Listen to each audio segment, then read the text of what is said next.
You understand? So it says, thank you for this opportunity to discuss with you the economic costs of the Iraq War.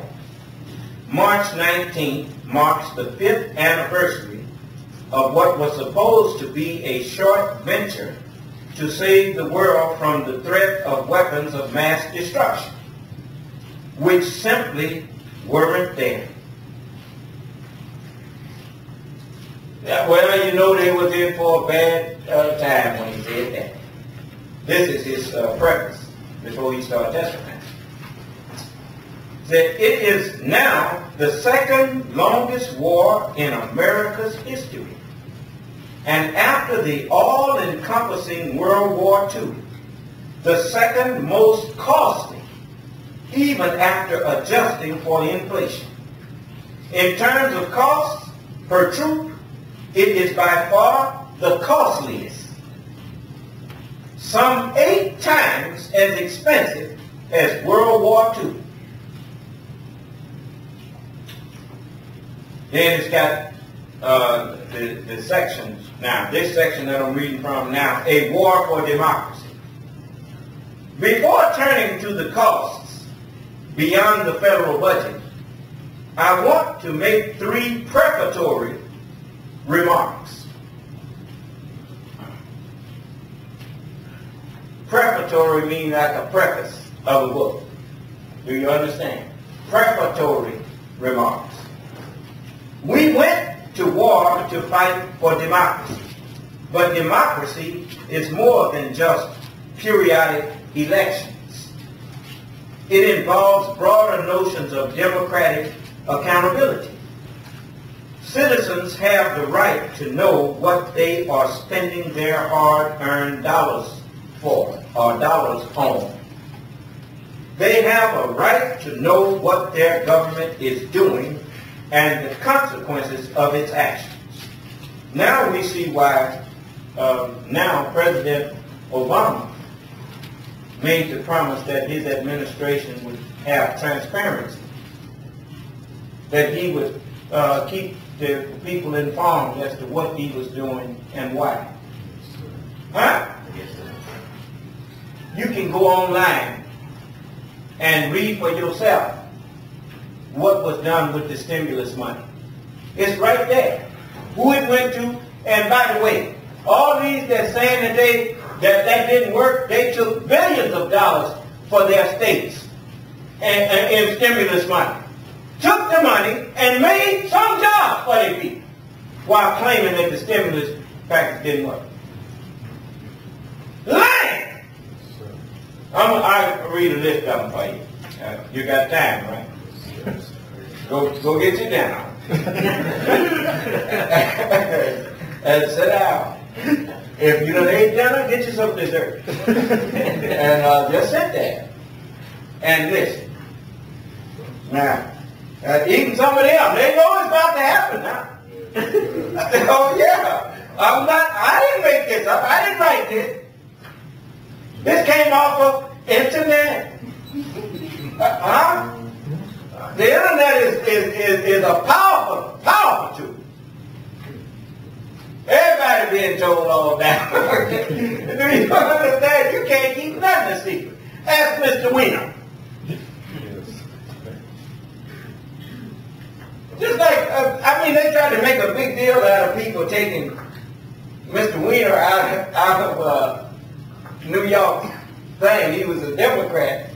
And they replaced him with a Republican. They would have replaced him with King Kong. That wouldn't make no difference who get that nut out of there. That's what they were saying. And they was right. When you think of it, he needed to be replaced. Because if he was that out of control of himself, then his judgment was off. And the one thing that you need if you're going to represent the best interest of your individual household or of the country, you need to have good judgment. Do you understand? Now, we made a little funny there. I don't mean to pick fun at the poor man. But, you know, they try to make it look like somebody done sent a message. The only message that New York was sending is that we can't have congressmen or senators in that position doing what Mr. Weiner did.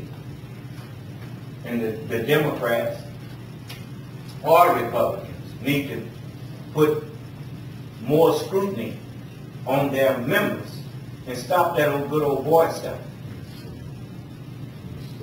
You see.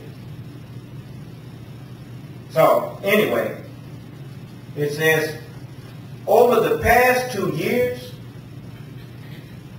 it says the citizens, they have a right to know what their government is doing and the consequences of its actions.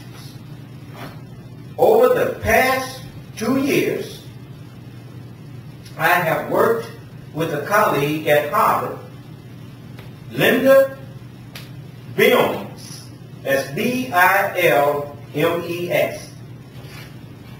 to estimate the full costs, with an S on it, costs of the Iraq War.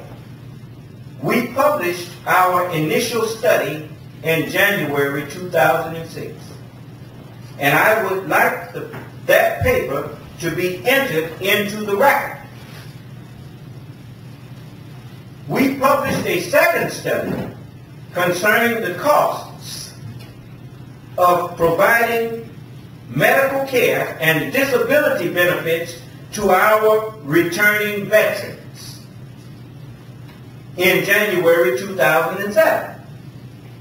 I would ask for that to also be entered into the record. We have now published a book entitled The $3 Trillion War. You hear that? Yes, sir.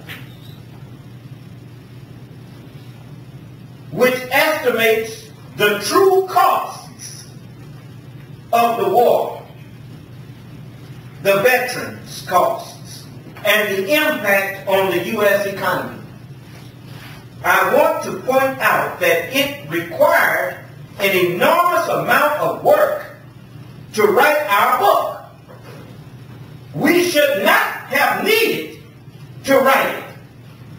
And when we came to write it, it should have been a far easier task. The administration and Congress should have provided these numbers to the American people. Huh? Yes, sir. This the Congress that just took the credit of America into almost a default? Same Congress. Yes, sir. Now, here's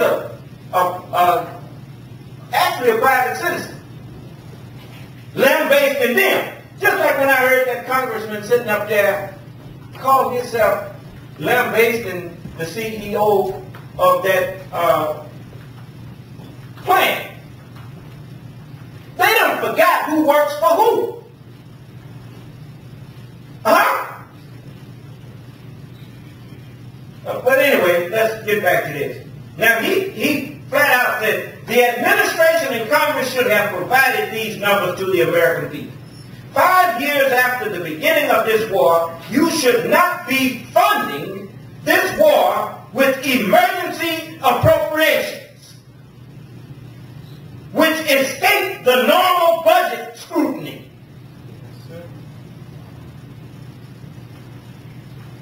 Well, they had to keep it hid how much they was really spending on the war. So everything was declared an emergency and this and that, and it could be funneled without people knowing what was going on.